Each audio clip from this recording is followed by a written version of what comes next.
Mes bien chers frères, aujourd'hui,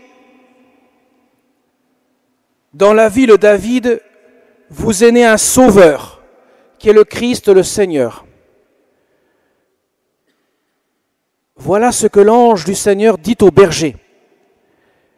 Allez voir le nouveau-né emmailloté et couché dans une mangeoire. Ce nouveau-né est un sauveur.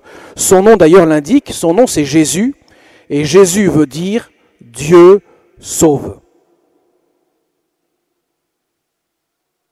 Voilà pourquoi c'est une immense nouvelle qui change radicalement toute chose, car cet enfant, vous l'avez entendu, est Dieu. Il est homme, puisqu'il est un enfant, mais il est aussi Dieu. Et tout à l'heure, à la fin de la messe, nous chanterons « Il est né le divin enfant ». Il est né l'enfant Dieu. Il est Dieu et homme à la fois. Et ça change tout. Dans beaucoup de religions, dans toutes les religions, hormis le christianisme, c'est l'homme qui cherche Dieu.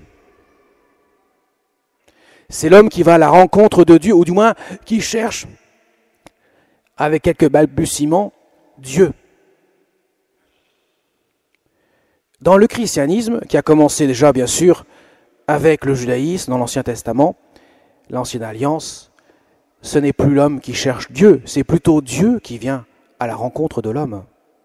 Il vient tellement à la rencontre de l'homme qu'il se fait homme, Dieu se fait homme. Ce nouveau-né, emmailloté et couché dans une mangeoire, l'ange du Seigneur précise bien, les détails sont importants. Ce nouveau-né est Dieu.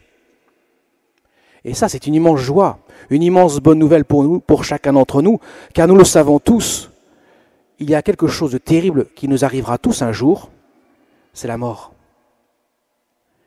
Et pourtant, dans notre cœur, nous avons tous une aspiration à une éternité, non seulement de vie, mais de bonheur. Nous ne sommes pas créés pour mourir et vivre malheureux. Nous sommes créés pour être heureux et vivre éternellement. Notre cœur cherche Dieu. Mais comme il ne le trouve pas facilement, Dieu vient à la rencontre de l'homme. Et il se fait homme. Dieu se fait homme. C'est une immense nouvelle. Ça veut dire que désormais, l'homme n'est plus seul. Désormais, l'homme n'aura plus comme point final de son existence la mort.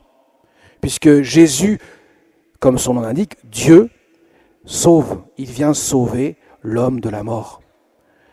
Et nous le verrons quand nous fêterons Pâques, la résurrection du Christ est l'avant-goût de notre résurrection à chacun d'entre nous. Dieu donne sa vie et donne sa vie sur la croix.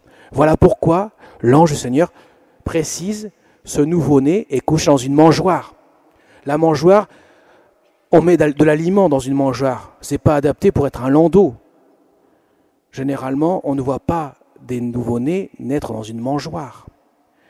L'ange du Seigneur précise, allez voir ce nouveau-né, il est dans une mangeoire. Il est emmailloté dans une mangeoire. Emmailloté nous rappelle le linceul qui va entourer le Christ dans le tombeau. Et la mangeoire nous rappelle l'aliment qu'est le Christ qui se donne en nourriture. Dans quelques instants sur l'autel, je dirai ceci est mon corps. Même si vos yeux de chair ne voient rien, il n'empêche que le pain ne sera plus du pain. Ça sera réellement le corps de Jésus, que nous pourrons voir que dans la foi. Autrement dit, que de manière spirituelle, pas de manière physique. Jésus est là, il sera là pour nous. Il vient donner sa vie sur la croix, se donner en nourriture pour nourrir non pas nos corps de chair, mais notre âme qui aspire à la vie éternelle. Voilà mes chers amis, voilà pourquoi l'ange du Seigneur précise aux bergers, qui ne sont pas des intellectuels, ils n'ont pas fait bac plus 15. Donc ils ne comprennent pas forcément ce qui est en jeu. Mais l'ange leur dit, et ils sont dociles, ça veut dire qu'ils écoutent, ils écoutent ce que l'ange dit. Ils vont aller à la crèche, voir ce nouveau-né, se prosterner pour l'adorer, car l'ange leur révèle que c'est le Sauveur, c'est Dieu. De même, les rois mages, quelques jours plus tard, feront la même chose. Ils se prosterneront et ils offriront 3 présents, dont l'un, l'or, signifie la royauté, et l'autre, l'encens, signifie la divinité, il est Dieu. Et enfin, la myrrhe signifie justement qu'il sera mis au tombeau, emmailloté, recouvert du linceul, donnant sa vie sur la croix par amour pour nous. Mes chers amis, Noël est une fête extraordinaire pour tous les hommes, parce que Dieu s'intéresse à l'homme. Il vient donner sa vie pour nous. Quelle manifestation d'amour plus grande Dieu pouvait-il donner à l'homme que de donner sa vie sur la croix? Il n'y avait rien de plus beau. Vous avez vu la crèche, un nouveau-né. Un nouveau-né est fragile. Qu'est-ce qu'il y a de plus fragile qu'un nouveau-né dans les mains de sa maman? Un nouveau-né, ce nouveau-né-là est Dieu. Et il n'est pas dans un palais. Il est dans une crèche, dans une mangeoire, dans une étable, car il n'y a plus de place pour lui. Il n'y a même pas de place pour l'accueillir à Bethléem. Bethléem qui veut dire ville du pain. Lui qui se donne en nourriture, il est dans une mangeoire pour se donner à nous. Il vient humble parmi les humbles, autrement dit, il vient avec la douceur de son amour. Il ne vient pas avec une armée d'anges, armés jusqu'aux dents, pourrait-on dire, pour forcer l'homme à ouvrir son cœur. Non, il vient avec la douceur de l'amour et il frappe à la porte de notre cœur. Alors mes chers amis, la première qui a commencé à ouvrir son cœur et qui a toujours ouvert sans le fermer, c'est la Vierge Marie.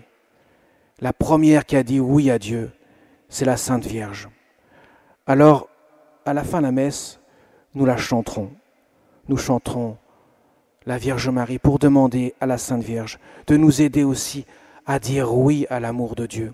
Si Dieu vient dans la crèche de Bethléem ce soir, ce n'est pas pour rester dans la mangeoire, c'est pour venir dans notre cœur.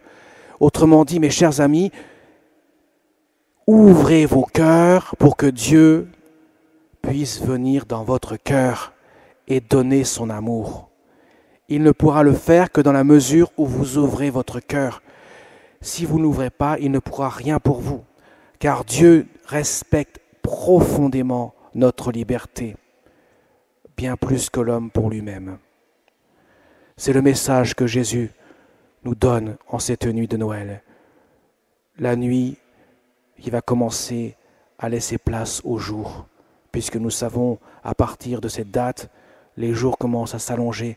Jésus est la lumière qui vient briller dans nos cœurs, briller de son amour. Il vient donner l'onction de cet amour dont nous avons tant besoin. Mes chers amis, donc je vous invite à prendre un temps de réflexion, à donner un sens à la fête de Noël de ce soir. Qu'est-ce que je suis venu faire dans cette église ce soir? Priez Dieu. Priez Dieu pour que Dieu puisse venir dans mon cœur. Dieu est le seul qui peut combler mon cœur parfaitement, parce qu'il est infini. Et mon cœur a un désir infini. Tous les biens de la terre ne sauraient remplir mon cœur d'une béatitude infinie. Ils en sont incapables, ces biens. Les richesses que nous pouvons accumuler en sont incapables. Dieu seul peut le faire. Mais certes, il faut le croire. Et croire, c'est accueillir une vérité que je ne peux pas voir. Voilà pourquoi l'humilité du Christ qui vient, qui frappe à la porte de notre cœur et qui entre, si nous lui laissons cette porte ouverte, déposera ce que notre cœur demande, son amour, l'amour éternel, qui fera que nous pourrons vivre de sa vie.